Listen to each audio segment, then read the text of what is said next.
we're lucky, we can get on the train, be in Hooterville before Uncle Joe wakes up and finds out we're gone. Uncle Joe won't wake up. For dessert, I slugged him with a double dose of pumpkin pie. That'll keep him out like a light till dinner. Oh, Mom, you're awful. Ain't it the truth? But you know, he's so nosy. It's the only way to keep him from coming into Sam Drucker's store and finding out we got him a watch for his birthday. And it'll work, too. A couple helpings of Mom's pumpkin pie is better than hitting him over the head with a club. Hi, gang. I should have used a club. Joe, why aren't you sleeping? I was, but I woke up. Had too much pumpkin pie. But pumpkin pie always keeps you asleep. No, it's mince that does that. Listen, anybody can make a mistake.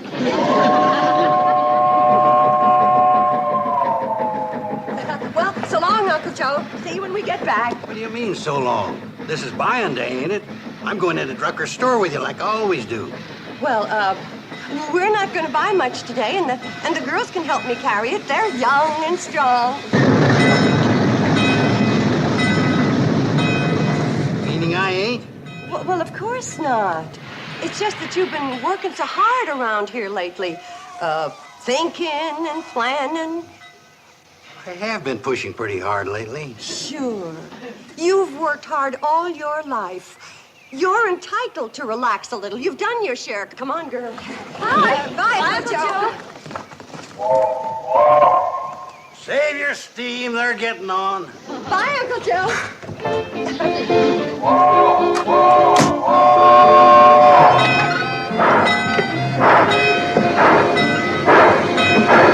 Bye, kid. Bye, girls. Don't buy anything I wouldn't approve of.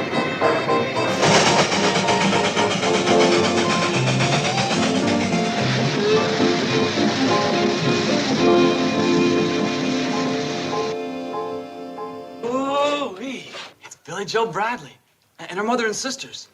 Oh, they'll be coming by to pick up this watch for Uncle Joe's birthday. That Billy Joe's as pretty as the moon rising over Snively Swamp. What a beauty. Yeah. Real smooth movement, too. Yeah. Oh, Mr. Drucker, it ain't right for you to talk that way about Billy Joe. I'm talking about this watch. And you keep your mind on your work. Hi, Herbie. Oh, hi, Kate. Hi, Sam. Hi, Herbie. Gee, Billy. Hi. Here's Uncle Joe's watch, Kate. 14 karat, 17 jewel, just like you ordered. Oh, Sam. Girls, look, isn't that beautiful? Mom, that's lovely. Oh, that's Here, give it here, Kate. I'll have it wrapped for you. Herbie. Oh, yes, Mr. Drucker. Herbie, you knucklehead. Look at the mess you've made. Do I have to? I mean, just hearing it was bad enough. Herbie, you 10-thumbed nitwit. Now, Sam, stop picking on him. It was Billy's fault, too. Herbie was just trying to help out. I'd like to help him out right out the front door. Now, Sam, you simmer down. Clumsy kid. Sam, Herbie's a hard-working, fine boy. He just acts clumsy because he doesn't have any confidence in himself. He feels inferior. Well, who has a better right? Now, Sam, you see how you're picking on him and knocking down his confidence? Let me talk to him. Maybe I can help. All right, Kate, but I'm warning you. When you talk to him, don't stand under anything loose. Lay off it, Sam.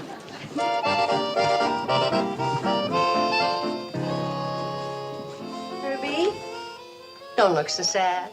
Accidents like that can happen to anybody. I know they could. Well, good. But they don't. They happen to me. Let's talk over here away from anything loose. Huh? It's nothing. It's just that I need room. I, talk a lot with my hands. Now, Herbie, what I'm trying to tell you is, if you had the confidence in yourself that I have in you, you'd go right to the top. Oh, you're just saying that to make me feel good. Are you kidding? Anybody in these parts who runs a business, would love to have you working for him. And you know why? Yeah, because I work cheap. Because you're dependable, you're reliable, and you're willing. Oh, go on. Too bad you're Sam's right arm. Or you could be working for me right this minute, starting out as, as assistant manager. Oh, go on. I mean it, Herbie. And in no time at all, you could be manager. I accept the job. I'm gonna quit here and go to work for you.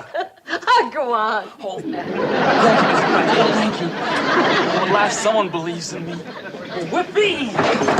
When do I start? Herbie, listen, let's not rush into anything, huh? Oh, I get it. You just were talking. You didn't really mean it. Nobody in this whole world needs me. Oh, I need you. I'd love to hire you. It's just that it's Sam. That's it. He needs you more than I do. I do? What for? See? Mr. Drucker doesn't care. I'm yours. Now, Herbie, before we go any farther, I got to straighten you out about something. Sure, Mrs. Bradley, and I want to thank you for hiring me as your new assistant manager because it's done more for my confidence than anything in my whole life. And what do you want to tell me, boss? Your hours are 9 to 5. You get Thursdays off, and the customer's always right. Oh, all that and working side by side with Billy Joe. I can hardly stand it. I feel the same way.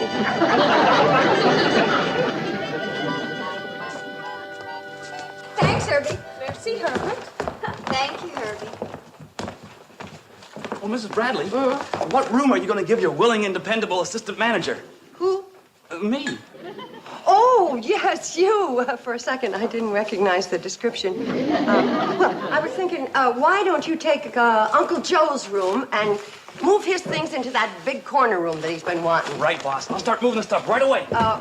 Willing and dependable assistant manager. Yes, boss? It's going to be a problem moving all those things with your arms full of groceries. So why don't you take them into the kitchen and take these into the storeroom? Oh, smart thinking. Oh, I can see I'm going to learn a lot working with other smart thinking people. Here, I'll take them all. Oh, you can? Here, Herbie. Thank you, Herbie. Here you go, manager. Take it easy.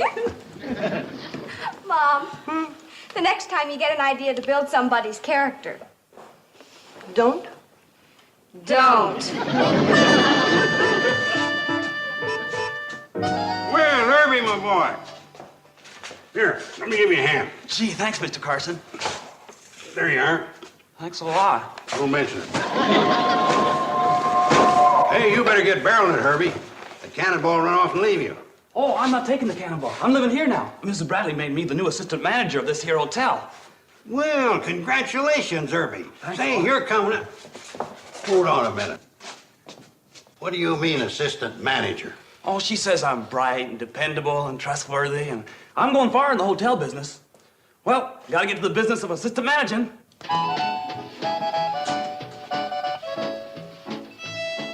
Now, why would she want a young squirt like Herbie around? Why, he... You've worked hard all your life, Uncle Joe. You've earned the right to relax a little. You've done your share. Rest Done now, your Uncle share. Relax. Take it easy. Relax. Take it easy. Relax. Relax. So that's what Kate's up to. She wants to put me out to pasture just because I got a couple of gray hairs. Okay, couple of dozen. Can't believe that this terrible thing is being done to me by my own niece.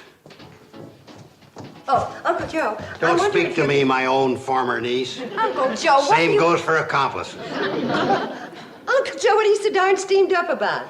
You know darn well what I'm so darn steamed up about. You hired that squirt Herbie to replace me.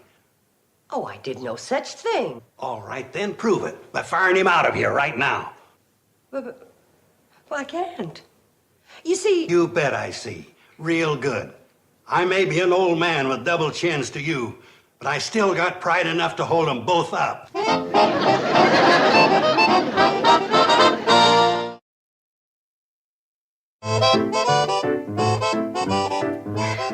I can't even reason with Uncle Joe. He locked his door.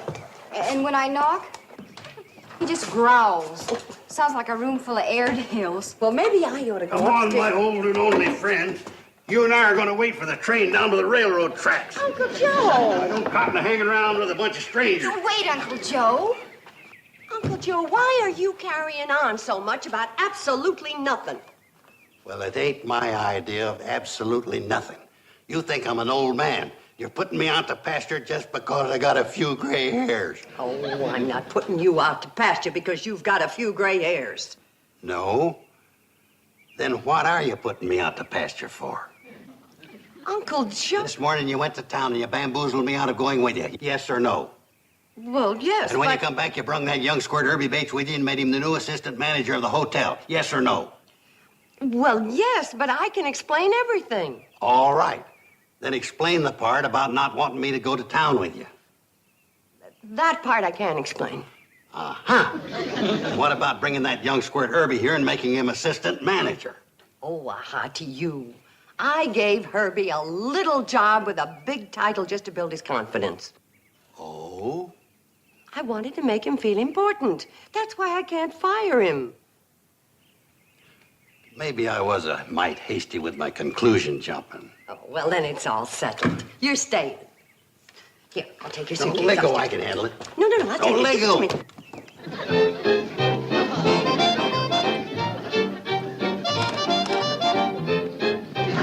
Uncle Joe. Well, I travel light. Oh, fraud, you never intended leaving. Oh, there's just nobody else like you. Nobody could replace you, Uncle Joe. Mrs. Bradley, I'm all set to move everything out of Uncle Joe's room and put my own stuff in there, like you told me. Tell me that part again where you can't replace me. Well, Uncle Joe, I can explain everything. Badly, of course. No more empty talk, no more empty suitcases. I'm walking out of here and landing myself a big executive job. Uncle Joe, wait. Yep, I walked out of there and landed myself a big executive job. That's right, Lon. No, I can't disclose the exact nature of my business. It's top secret. But if you happen to run into Kate and the girls, tell them I'm in a great spot to clean up. Bye, Lon.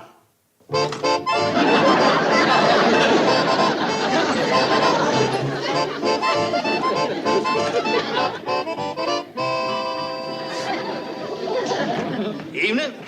Uncle Joe. Oh, Uncle Joe, Uncle Joe. Uncle Joe? You look like Mr. Carmichael, the funeral director. No wisecracks, please. I want a little service. What do you think you're doing? I'm registering for a room, and I demand the same respect you give other paying guests. Paying guests?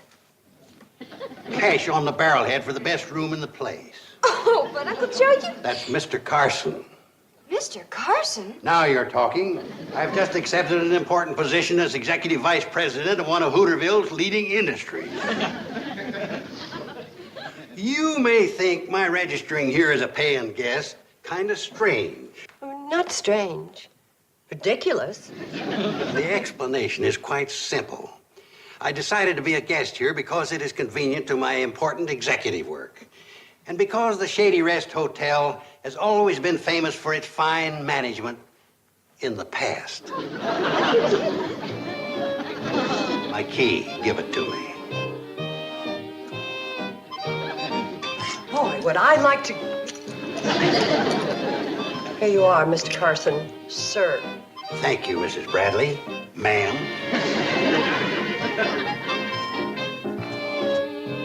Oh, yes. And I'll expect breakfast promptly at 7:30. Mom, remember, the customer is always right. What loudmouth says so? You, Mom. Oh, that loudmouth. Joe Carson of Hooterville. You traveling men? Ned Hooper. Jenkins here and me are in the hardware line. I'm in the executive line myself. Oh? Right. I hold an important position with a firm that recognizes the value of experience and mature judgment. Not like some backward people I know who are in the hotel game. Oh, baloney. What? Oh, baloney with your eggs or ham? Oh, I'll try the bologna, Miss Bradley. Yes, Mr. Carson. It's easy to tell you're a baloney man. Excuse me.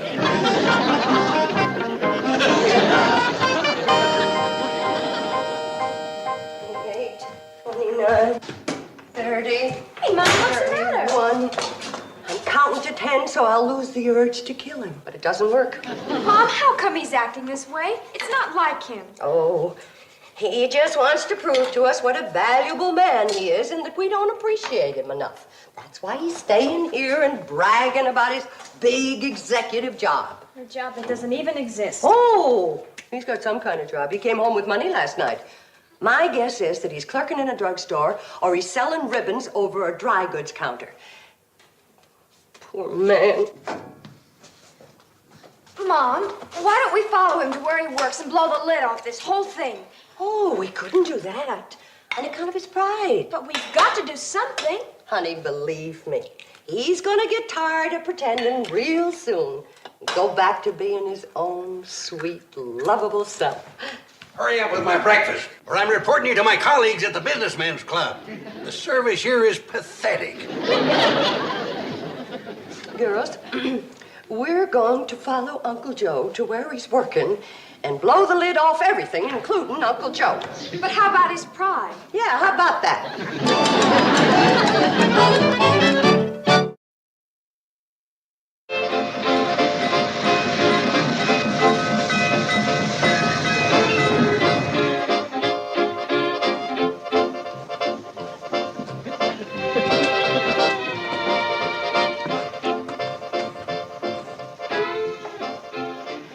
Come on, we'll ride in the baggage section where he can't see us.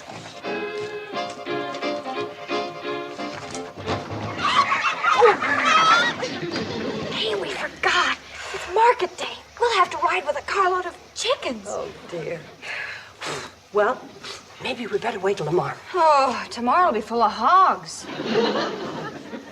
Well, don't just stand there. Start clucking.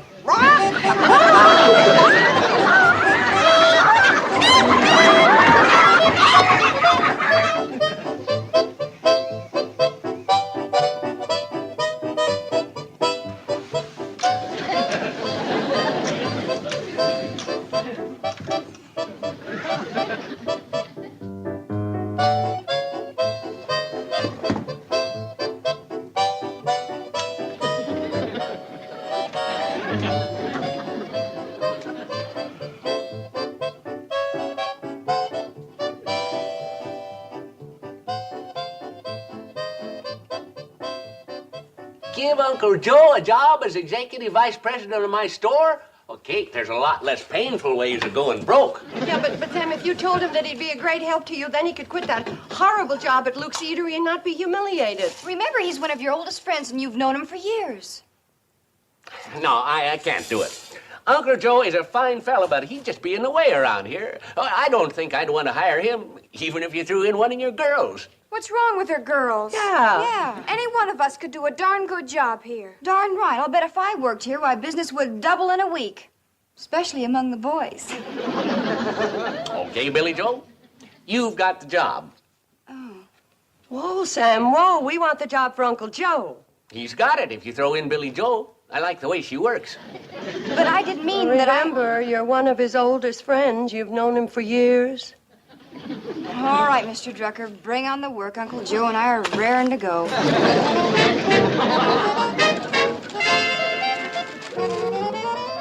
Sam, hiring me as executive vice president was the smartest move you ever made. Yeah, I've been thinking about that. I'll tell you, you won't even know this business when I get through with it. Yeah, I've been thinking about that, too. Hey, what's this? A bill for $33.87 from McGonigal, the printer? Oh, that must be for those 20,000 advertising circulars I had printed. Part of my clever promotional scheme. 20,000 advertising circulars? There are only 3,000 people in the whole county. I said my scheme was clever, not perfect. Joe, since I made that smart move of hiring you as my vice president, my business has suffered 4 major disasters. Say, you the fellas that put up that poster in the town hall about minding kids and livestock for free? Correction, 5 major disasters. Quiet in front of customers, Sam. Yes, madam. You've come to the right place. Drucker's always lives up to their advertising claims. I expect to be a very sick man when I hear about it, ma'am. But what advertising claims did I make? Oh, here's some of the circulars. See for yourself, Sam. Notice, as part of our new policy, Drucker's store will cheerfully take care of all children and livestock while parents or owners are shopping. You see, Sam, now folks don't have to stay home because they got nobody to look after the kids and the pets. They come here and shop, and we take care of everything, just like the big stores up at the city. Shrewd, huh? Not bad, Joe. And look, it's getting late. I gotta get started.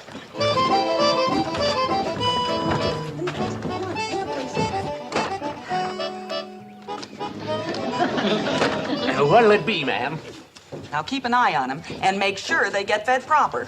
The dog's hungry. So are the kids. I'll be back in a couple of hours. Oh, wait a minute. Where are you going? Shopping over at Cartwright's Emporium. We've got a lot of bargains going on there today. Second, ma'am, you got it wrong. We only watch kids and dogs if you shop here. It don't say that on that poster, mister. And you know what happens to stores that lies in their advertising. And Bosco only eats fresh ground sirloin. Elsie bites. Oh, no. Sam Drucker can't fire Uncle Joe. It'll wipe out his self-respect. But if he doesn't fire him, it'll wipe out Mr. Drucker's bank account.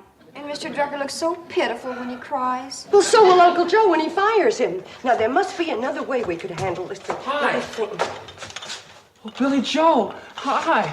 Oh. Harvey, watch out!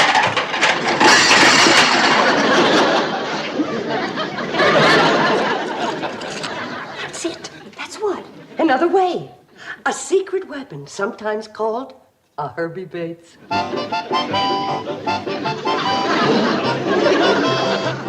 And the hotel can also use some of them fancy gourmet foods I've been reading about, like caviar and pickled octopuses.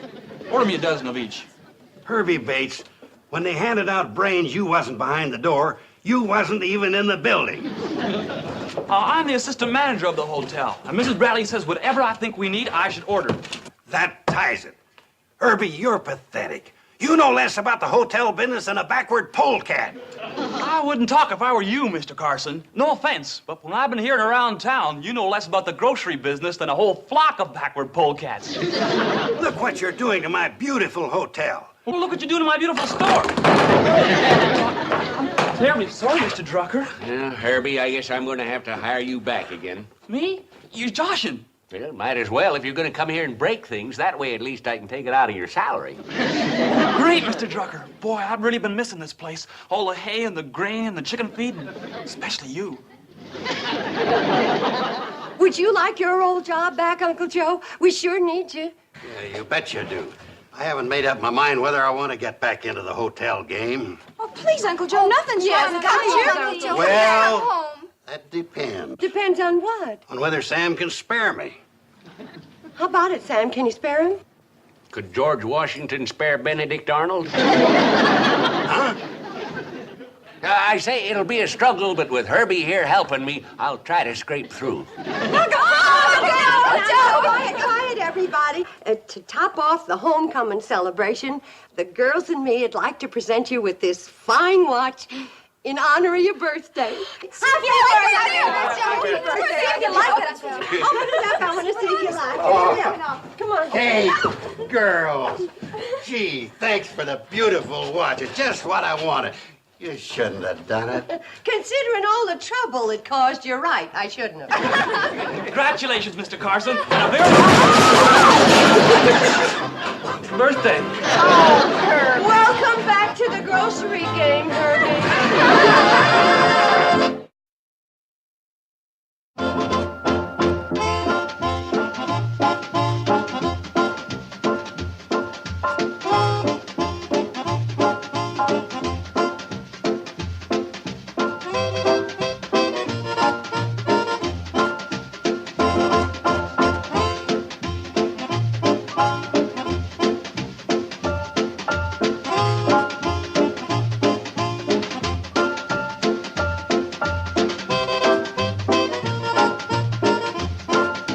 Petticoat Junction.